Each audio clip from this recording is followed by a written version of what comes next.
caught my girlfriend flirting with someone after she forgot to hang up. So I dumped her on the spot. I'm 27. I was on my lunch break at work when I decided to call my girlfriend, Mia. We've been dating for about 2 years, living in a small apartment downtown. She usually texted me throughout the day, so it felt odd that she'd gone quiet. I dialed her number, half expecting her to pick up breathlessly, complaining about a hectic schedule. Instead, Mia answered in a hushed voice, "Hey, I'm busy. Can I call you later?" Then she hung up, or so I assumed. Except she didn't. A couple seconds later, I heard muffled sounds, then her voice again. Only she wasn't talking to me. She must have set her phone on the table without ending the call. I froze, listening confused. The background noise sounded like dishes clinking, faint chatter, almost like a restaurant. Then her tone changed, downright flirtatious. My name never came up. Instead, she was addressing someone else with words like sweetheart, giggling about how he's so clueless. My blood chilled. I was stunned motionless. Phone pressed to my ear in disbelief. She was telling this person they looked great tonight, joking about how they needed to do this more often. My heart hammered. This wasn't just casual banter. It was intimate, the kind of talk reserved for someone you're romantically or physically involved with. I felt a swirl of confusion and anger. Mia was on a date, right now while forgetting to end her call with me. I quickly hit the record button on my phone's second device, a habit from years back when I sometimes recorded phone meetings. My shaky fingers fumbled, but I managed to capture her conversation. She teased him about ordering dessert, teased him about how I, her dense boyfriend, never suspected anything. That final bar was a knife to the gut. The smug way she said it revealed how long this had been going on behind my back. Then I caught a snippet. "This new bistro is amazing. Thanks for taking me here." Bingo! The new bistro around the corner from our place was fairly upscale. I had never taken her there. Mia had told me it was too pricey to bother. Now she was there with him. My shock ignited into fury. If she wanted to keep secrets, she should have ended the call. Slamming my laptop shut, I rushed out of my office. Coworkers gave me curious glances, but I didn't stop. My mind roared with betrayal and adrenaline. I drove with trembling hands straight to the bistro, ignoring the possibility that this could end in public humiliation. If she was brazen enough to cheat on me in broad daylight, so be it. Arriving at the restaurant, I spotted her car in the lot. My pulse quickened. I clutched my phone, still recording. My thoughts spun. Should I barge in or observe first? But there wasn't time for subtlety. I marched inside, scanning the chic interior for that all-too-familiar face. My heart hammered, and then I saw her, seated at a corner table, leaning in close to a guy with a designer shirt and an arrogant grin. Mia, laughing like this was the time of her life. My feet carried me straight to their table before I even decided what to say. She was mid-laugh when she finally noticed me looming over them. Her eyes went huge, color draining from her cheeks. Her date glanced up, confused. I had no illusions about how insane I must have appeared. Eyes blazing, fists clenched by my sides. For a second, we just stared at each other. Then I broke the silence, voice low and trembling with anger. "Enjoying the date," she stammered. "What are you doing here?" Her date tried to muster some bravado. "Dude, calm down. This is a private conversation." That lit my fury. "Private? Are you kidding me?" I glared at Mia. "You forgot to hang up the phone. You know, I heard everything." Her face contorted with shock, then shame, then a flicker of defiance. "This isn't what it looks like," she said lamely. I barked a bitter laugh. "Oh, so you weren't just calling me clueless while you planned your next hookup with him?" The restaurant's surrounding tables quieted, guests sensing the drama. Her date stiffened, presumably worried I'd cause a scene. A manager hovered near the bar, uncertain whether to intervene. She tried damage control. "It's not that. We're just friends." It was a joke. Pathetic. I whipped out my phone, pressing play on the brief snippet I'd recorded. Her flirtatious words spilled out. "He's so clueless, but it's fine. This place is so romantic I can't wait to do more than just dinner." The color drained from her face again. She realized I had undeniable evidence. Her date, that arrogant grin wiped clean, quickly shoved back his chair. I didn't know she had a boyfriend, he muttered, sounding uneasy. Probably lies, but I didn't care.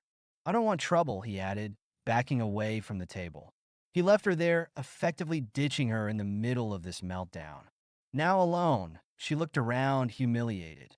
She hissed, "Can we not do this in front of everyone?" I snorted. "Maybe you should have thought about that before planning your cheating spree in public." She tried to reach for my arm, tears springing to her eyes. "I messed up, okay? I was lonely. You've been so busy." I yanked away, voice dropping low. "Lonely? So you jump into a date with him? Spare me the excuses." People nearby pretended not to listen, but they clearly caught every heated word. Mia swallowed hard, tears now streaming. She tried to cling to my shirt. "Let's just go home, talk about it." My rage boiled. "We have no home. You made sure of that the moment you started flirting with someone else." She whimpered, "Please, I love you." "No, you love the idea of me being too naive to notice." But guess what I noticed? I stepped back, raising my phone slightly. "I'm done. We're done." She tried to salvage it. "It was a mistake. I never intended." I cut her off. "Don't lie, you planned this date. You called me clueless. That's more than a mistake. That's betrayal." Her tears streaked her cheeks as I turned to leave, heart pounding, adrenaline coursing. "Wait, don't go," she yelled after me, but I was already heading for the door, ignoring the stunned onlookers. The drive back to our shared apartment felt surreal. I realized she had a key, had clothes in my closet, personal items scattered across our place. The thought of facing her again, under the same roof, turned my stomach. She tried calling me multiple times, but I let it ring. Eventually, I parked outside and remained inside the car for an hour. I needed some time alone, mustering the will to enter. Part of me hoped she'd be gone, but of course, she was there, perched on the couch, tears streaked. She stood the moment I walked in. "Please let me explain," she whispered. "Don't you want to at least hear why I did it?" My voice came out hollow. "A reason? You cheated. You lied. You ridiculed me." She wrung her hands. "I was feeling neglected. You've been working late. You hardly take me out." I craved excitement. My jaw set. "So you talked to me about it like an adult. Instead, you found your excitement in someone else's arms. Someone you boasted about right in my ear." She wept, insisted she was confused, that it was only a fling. "It didn't mean anything," she claimed.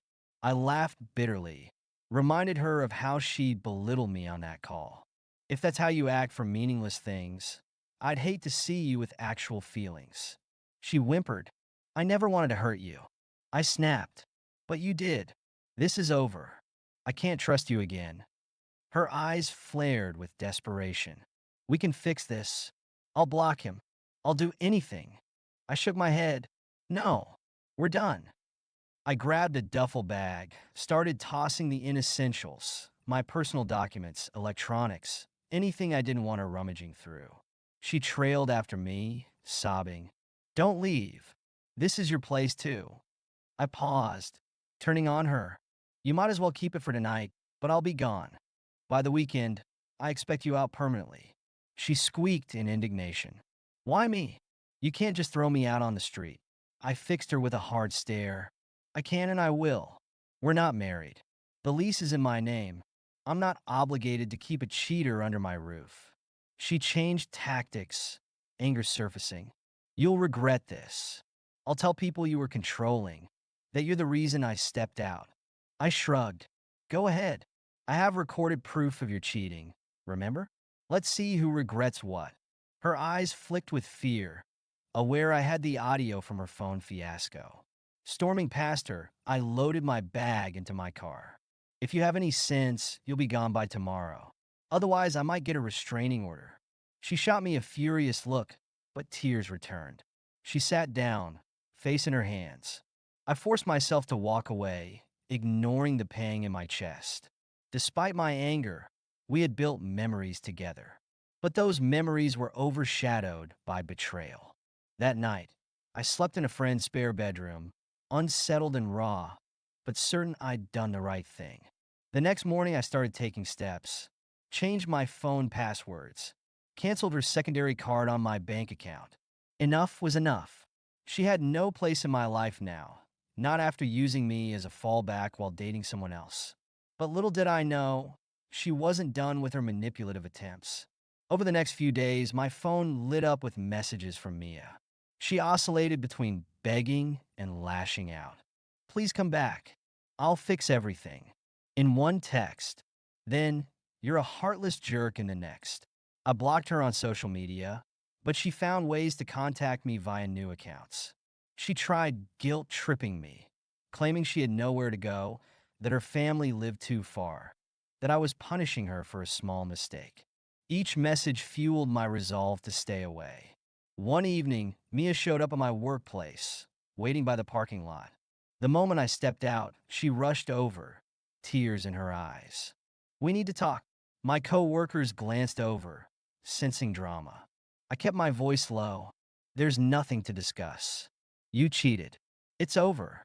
She attempted a big public meltdown, sobbing that I was throwing away our future over one slip-up. I refused to budge. I told her, I have the recording. This wasn't a random slip. It was premeditated. You called me clueless, remember? She cringed, probably recalling how humiliating it was that I overheard. She threatened to scream I'd hit her. But I realized people were watching. Another manipulative play. I stepped back, hands raised. Try it. People can see I'm not touching you. She fumed, eventually stomping off. Days turned into a week. She finally cleared out of my apartment, leaving a note on the table. I hope you realize how much you hurt me by not giving me another chance. My laugh was humorless. She hurt me, yet twisted it, so I was to blame for not forgiving her swiftly. Classic entitlement. Mia made one final gambit, contacting some mutual friends, spinning a tale of me being distant, that she slipped up because she felt unloved. She asked them to mediate, to push me to talk things out. But these friends knew me well. Once they heard the recorded snippet or simply recognized the level of deception, they took my side or stayed neutral. She'd lost the moral high ground. At last, the storm calmed. Mia retreated from my life, presumably scouring for a new place or new victim. My heartbreak gradually gave way to relief. I dodged a bullet. Someone who could betray me so easily wasn't worth the tears. In a twisted sense, I found closure in her phone error. Without it, I might never have known. She would have continued that affair behind my back. Her carelessness saved me from more heartbreak down the line. Today, I stand alone in my reclaimed apartment, bedding changed, new locks on the door, slowly healing. I keep minimal reminders of her. Friends ask how I'm doing. I say, better than ever, and I mean it. She might sulk around telling her sob story, but the truth is clear. She broke my trust, and there's no going back. Thank you so much for listening to my story. If you have any thoughts, I'd love to hear them, so please leave a comment. Don't forget to like and subscribe if you want more stories like this one.